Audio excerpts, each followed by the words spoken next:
क्योंकि मैं अपने घर से मैं चोर की तरह निकली हूँ। मैं चोर नहीं हूँ, मैं सच्चाई का साथ देती हूँ। मेरे साथ ऐसा सिला क्यों किया जा रहा है? Why are they treating me like I'm a hardened criminal?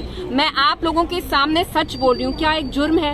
आप भी एक जर्नलिस्ट है, आप सच्चाई का साथ देंगे तो आपको भी पनिश किया जाता है कश्मीर में। जी, हम जानते हैं कि आप अपने शब्द बाहर रखना चाहती थी, मीडिया से बात करना चाहती थी। आपको लगता है कि भारतीय जनता पार्टी की सरकार थी, अब एनसी की सरकार है, इन दोनों सरकारों के में क्या डिफरेंस देखती हैं आप? कुछ बदला है या वैसा ही है सब कुछ? बिल्कुल वैसा है।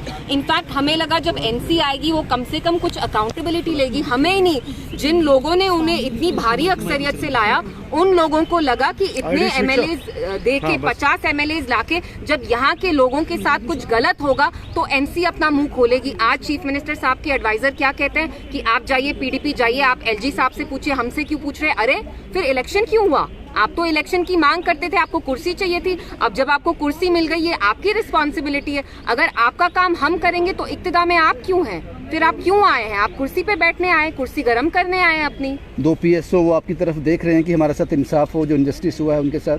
मुझे बहुत बुरा लगा। मैं रात में बिल्कुल नहीं सोई क्योंकि मैं जानती हूँ वो बहुत गरीब फैमिली से होते हैं। कारण उनको ये कारण बोला गया कि आपने इसको रोका नहीं तो हम आपको निकाल देंगे। एसएचओ बिलावर को नहीं निकालना है, उस आर्मी वाले को नहीं निकालना है जिसने मंजूर को, एक ट्रक ड्राइवर को दिन दहाड़े मारा for no crime of his.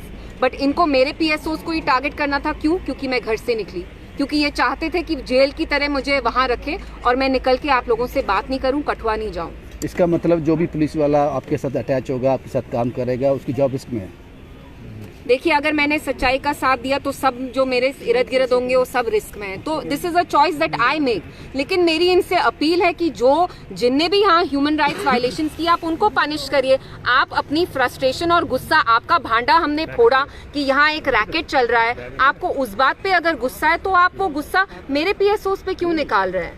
Why are you taking it out on them? अब आप क्या करना चाहती हैं? क्या कठुआ के जो मक्खनदीन साहब हैं, क्या कहना चाहेंगे उनके लिए? किस तरह की जस्टिस की आप उनके लिए? जब मैं कल बिलावर से निकली, वहाँ बहुत फैमिलीज मुझे मिली जिनने कहा यहाँ के जो एसएचओ हैं, उनका नाम जितेंद्र सिंह है, वो बहुत ज्यादा करप्ट हैं, वो एक रैकेट चला रहे हैं वहाँ। मुझे वहाँ बहुत सारे आदमी मिले जिनकी टांगे टूटी हुई थी क्योंकि उनको कस्टडी में इतना पीटा गया है। और उनको ये एसएचओ कहते हैं कि अगर आप हमें पैसे नहीं देंगे, हम कहेंगे कि आपका पार वालों के साथ राब्ता रहा है। पार वाले मीन्स पाकिस्तान, हम आप पे फेक चार्जेस हॉइस्ट करेंगे। तो आप देखिए, पुलिस वाला अगर कानून तोड़ रहा है तो उसको पुलिस में रहने का हक ही नहीं है, वो मुजरिम है। मैम जो आप बोल रहे हैं बड़े सीरियस एलिगेशन। बिल्कुल, और मैं ये डंके की चोट पे बोलूंगी क्योंकि अगर आप लोग मीडिया का ये रिस्पॉन्सिबिलिटी, आप जाइए बिलावर जाइए, फैमिली से बात करिए, जो बात मैं बोल रही हूँ वो आपको बोलेंगे।